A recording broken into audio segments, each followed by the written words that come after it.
खुलुमबाय बयनिसिमबो गोजोन फुंबिलि। नोंथांमोनखौ गोदान भिडिअ'आव बयखौबो फिन खेबसेबाव बरायनाय बावहरबाय। दिनै आं नोंथांमोननि सिगाङाव आरोबाव माखासे खौरां लानानै फैबावलायबाय। आसा खालामो नोंथांमोनहा खौरांखौ नायनानै मोजां मोनगोन। दिनैनि गिबि खौराङावनो दङ क'क्राझार गभर्नमेन्ट कलेजआ दा अफिसियेलि क'क्राझार इउनिभारसिटियाव आपग्रेड जाबाय होननानै फोसावबाय। बिटिआरनि सोलोंथाइ खोन्दोनि थाखाय मोनसे मोजां खौरां।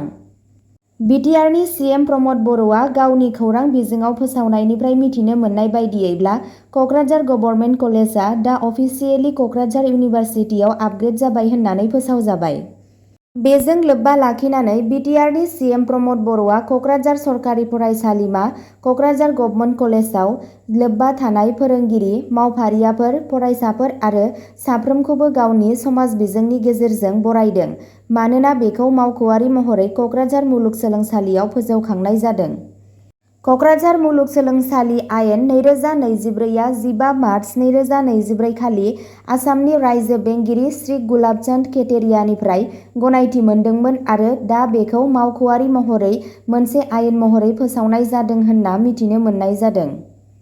प्रमद बर'आ बिटिआरनि सोलोंथाइ बिथिङाव बे मख'जाथाव जौगानायनि थाखाय रायजो बेंगिरि आरो गिबि मन्थ्रि डक्टर हिमन्त बिश्व शर्मानिसिम साबायखर बावहरो। बिनि गुदि रादाबखौ दिनै नोंथांमोना मिथिगोन।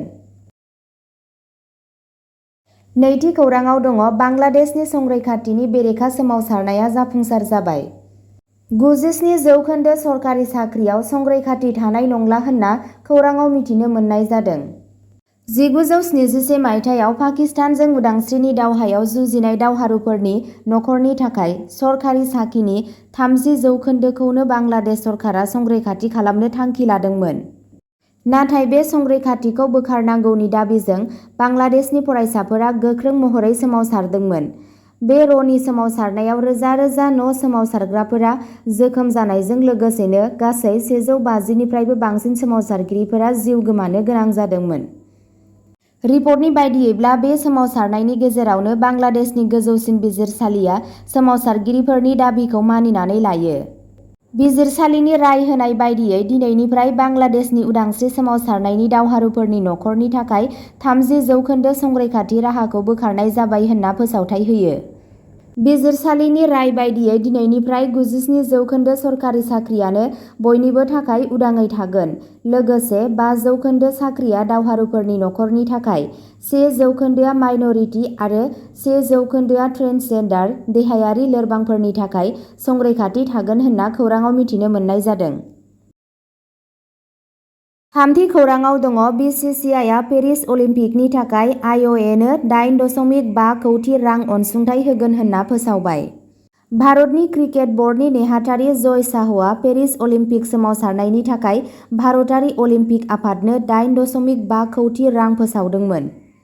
लाइमोन आयदा आरो गेलेमु मन्थ्रि मनसुख मांडवियाया श्री शाहखौ राङारि हेफाजाबनि थाखाय साबायखर बावदोंमोन।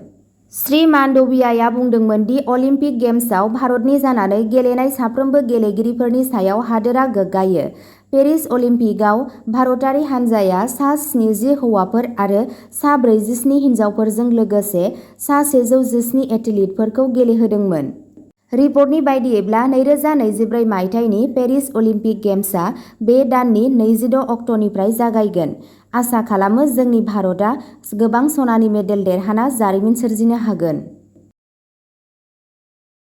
ब्रैथि खौराङाव दङ साथाम लाइमोनफोरखौ हमनानै बुथारनायनि दायाव हामार हारिया 1 कौटि रां खहा सुफुंनो दाबि खालामदों। आसामनि गिबि मन्थ्रि हिमन्त बिश्व शर्मानो गांसे गोसोखां बिलाइ गथायदों। बराक सेरफांनि हामार हारिया साथाम हामार सेंग्राफोरनि जिम्मायाव थैनायनि थाखाय नियाय बिनानै आसामनि गिबि मन्थ्रि हिमन्त बिश्व शर्मानो गांसे गोसोखां बिलाइ गथायदों। 16 जुलाइआव हमजानाय लाइमोनफोरा मोनसे उदखारि मोगा-मोगिनि समाव गावलायनायाव थैनायनि खौरां मोन्दोंमोन। नाथाय हारिया दाबि खालामो दि बिसोरो हाथियार गैयै आरो बिसोरखौ हमनायनि समाव हेफाजाब होदोंमोन। गोसोखां बिलाइयाव लोब्बा थानाय सुबुंफोरखौ थार नङै नायबिजिरनाय, खानाय आरो बिजिरनाय, मोनफ्रोम नखरनो 1 कौटि रां खहा सुफुंनाय आरो मिज'रामनि देहा फाहामगिरिफोरजों रोखा पस्टमर्टेम खालामनो दाबि दैखांदों होनना खौराङाव मिथिनो मोननाय जादों। बाथि खौराङाव दङ APSC केलेंकारियाव जारिमिनारि राय। आसामाव जाख्लग्रा मावख'गिरिफोरखौ सानसेयावनो बयनिख्रुइबो देरसिन दायनिगिरि खालामनाय नुनो मोन्दों। APSC थिसनथाइ केलेंकारियाव सा 29 आबाद मावख'गिरिफोरखौ दायनिगिरि खालामनाय जादों। गुवाहाटीनि मोनसे जुनिया बिजिरसालिया मोनसे जारिमिनारि बिथोनाव सा 29 आबाद जौगाखां मावख'गिरि ADO आरो सा 3 APSC सोद्रोमाफोरखौ दायनिगिरि खालामदों। मावख'गिरिफोरखौ 2013 मायथाइनि ADO थिसनथाइ बिखान्थियाव घुसनि गेजेरजों गावसोरनि मासि मोननो थाखाय दायनिगिरि हमनाय जादोंमोन। बेयो आसामनि जारिमिनाव जाख्लनायनि थाखाय जोबथेसालिनि साजा होजानाय बयनिख्रुइ बांसिन मावख'गिरिफोर। बिजिरसालिया थोजासे फोरमान गैयैनि थाखाय सा 11 सुबुंफोरखौ रेहाय होदोंमोन। दायनिगिरि मावख'गिरिफोरखौ न्यायारि बेंटेआव दैथायहरनाय जादों आरो बिजिरसालिया थाबैनो बिसोरनि साजाखौ फोसावगोन होनना खौराङाव मिथिनो मोननाय जादों। बे रायआ रायजोआरि सिबिथाइ जाख्लनायखौ फोजोबनायाव मोनसे मख'जाथाव आगान। द'थि खौराङाव दङ सनिया मिर्जा आरो मेरी कमआ ब्रान्ड एम्बासाडर महरै प्ले स्पर्ट्सआव हाबबाय। भारतारि गेलेमु गेदेमा सनिया मिर्जा आरो MC मेरी कमजों लोगोसे फावखुंगुर रणविजय सिंहाया प्ले स्पर्ट्सआव ब्रान्ड एम्बासाडर महरै बाहागो लादों। प्ले स्पर्ट्सनि थांखिया फरायसालिफोरजों खामानि मावनाय, गेलेमुनि बिथायारि सानज'थाय जौगाहोनाय आरो गुदि थाखोनिफ्राय रोंग'थिफोरखौ नागिरनानै भारतआव मोनसे गोजोर गेलेमु सोरबिथिं खान्थि जौगाहोनाय। सनिया मिर्जाया फरायसालिफोरनि थाखाय गेलेमु फरायफारि जौगाहोनो प्ले स्पर्ट्सनि नाजानायखौ बाख्नायदोंमोन। फारसेथिं मेरी कमआ लाइमोन रोंग'थिफोरखौ फेदेरनो आरो गासै हादराव गेलेमुफोरखौ जौगाहोनो थाखाय गोसो गुदुं फोरमायदोंमोन। बे हाबाफारिया भारतआव 2036 मायथाइनि गोलोम बोथोरनि अलिम्पिकखौ खुंनाय आरो भारतखौ मोनसे टप 10 गेलेमु हादोर बानायनायनि PM मदिनि नोजोरजों गोरोबो होनना खौराङाव मिथिनो मोननाय जादों। स्निथि खौराङाव दङ चराइदेव मैदाना इउनेस्क'नि वर्ल्ड हेरिटेज साइटनि थाखाय मुं सायख'जादों।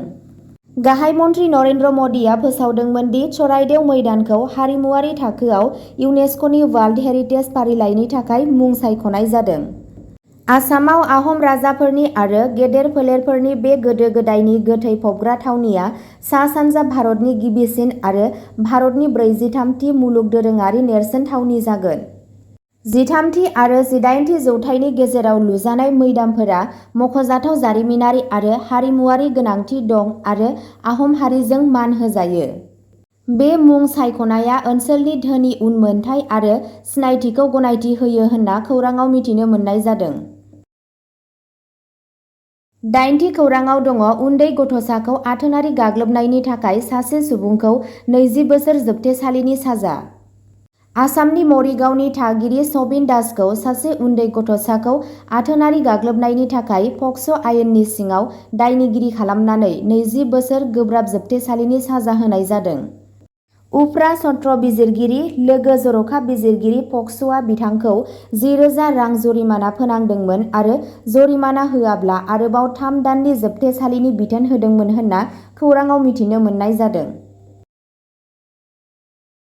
9थि खौराङाव दङ जरहाटआव गोख्रै खारनाय डाम्पार गारिजों होख्रेमजाना सासे हिन्जावनि जिउ खहा। समबारखालि जरहाटआव सासे 13 बोसोर बैसोनि हिन्जावसाखौ गोख्रै खारनाय डाम्पारआ गाज्रियै सौग्रावदोंमोन।